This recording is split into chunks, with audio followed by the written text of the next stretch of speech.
My channel. நம்ம இன்னைக்கு பார்க்க போகிறது ஒரு சத்தான ஒரு எள்ளு உருண்டைங்க.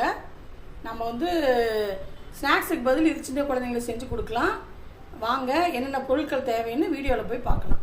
இப்போது எள்ளு உருண்டைக்கு தேவையான பொருட்கள் பார்க்கலாங்க. 200 கிராம் வெள்ளை எள்ளு, 300 கிராம் வெல்லம் எடுத்து வச்சுருக்கேன். நீங்கள் 1/2 கிலோ போட்டிங்கன்னா 3/4 கிலோ வெல்லம், அதுதான் அளவு. இப்போ நம்ம 2 பொருள் தான், வேறு எதுவுமே இதில் சேர்க்க போகிறதில்ல. இந்த எள்ளை எடுத்து நம்ம சட்டியில் போட்டு வறுத்துக்கலாம். இப்போ அடுப்பில் சட்டி வச்சுருக்கேங்க, இருப்பு சட்டி வச்சுருக்கேங்க. சட்டி நல்லா சூடான பிறகு போடுங்க.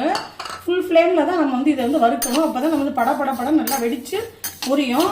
அடுப்பை குறைச்சி வச்சு வறுத்திங்கன்னா அது கருகி போயிடும். அதனால் ஃபுல் ஃப்ளேமில் இருக்கட்டும். நம்ம அப்படி வறுக்கலாம். அப்போ படப்படன்னு நல்லா சவுண்டு வரும். அதுதான் எள்ளு வறுத்ததுக்கான.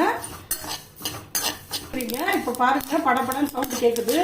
நம்ம ஃபுல் ஃப்ளேமில் அப்படி நிப்பாட்டி வறுத்தோம்னா நமக்கு அது சத்தம் கேட்கும். கொஞ்சமாக நல்லா ஃபுல்லாக வெடித்து வரும்போது நம்ம அதை ஆஃப் பண்ணிக்கலாம். நம்ம ஃபுல் ஃப்ளேமில் தான் வறுக்கிறோம், ஆனால் கருகாமல் வறுத்து எடுக்கணும். இப்போது எள்ளு நல்லா பொரிஞ்சு வந்திருக்கு பாருங்கள். படப்படப்படம் சவுண்டு கேட்டுச்சுன்னா அவ்வளோதான், நம்ம அதோட ஆஃப் பண்ணிடலாம். ஒரு 2 நிமிஷம் தான் ஆகும் நம்ம வறுக்கிறதுக்கு. அடுப்பில் படப்படப்படம் சவுண்டு கேட்டுச்சுனால அது ரெடி ஆகிடுச்சு அப்படின்னு நம்ம அடுப்பை ஆஃப் பண்ணிடலாம். இந்த வறுத்த எள்ளை ஃபஸ்ட்டு ஜாரில் மாற்றிக்கிறேன். அதை கொஞ்சம் பவுடர் பண்ணி எடுத்துக்கிட்டு அதுக்கப்புறம் வெல்லம் போடணும். இப்போது எள்ளை நம்ம இப்போது எள்ளை பவுடர் பண்ணியிருக்கேங்க. லைட்டாக 2 தடவை ஓட்டி எடுத்திங்கன்னா போதும். அந்த எள்ளு பவுடர் ஆச்சுன்னா போதும். கூட கொஞ்சம் நேரம் அரைச்சிங்கன்னா அது எண்ணெயாக பிசுன்னு வந்துடும். அதனால் நம்ம ஒரு தடவை நைஸாக வரைக்க வேண்டியதில் நம்ம எள்ளு நசுக்கிற அளவுக்கு பவுடர் பண்ணிக்கலாம். அடுத்தது நம்ம வெல்லத்தை போட போகிறோம்.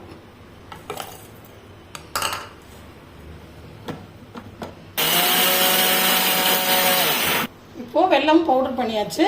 இப்போ இது 2ஐயும் போட்டு நல்லா கையில் நல்லா பிசைஞ்சு நம்ம உருண்டை உருட்டினோம்னா நம்மளோட நம்ம சத்தான எள்ளு உருண்டை நமக்கு ரெடியாக போயிடும்.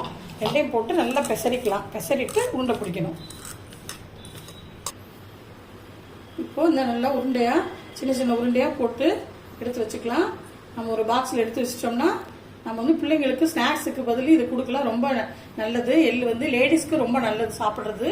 அதனால நம்ம ஸ்நாக்ஸ் பதில் இதை யூஸ் பண்ணிக்கலாம். நம்மளோட எள்ளுருண்டை ரெடி ஆயிடுச்சுங்க. ரொம்ப சிம்பிளான ரெசிபி தான். ஒரு தடவை நீங்களும் ட்ரை பண்ணி பாருங்கள். பிடிச்சிருந்தா லைக் பண்ணுங்கள், ஷேர் பண்ணுங்கள். தேங்க்யூ.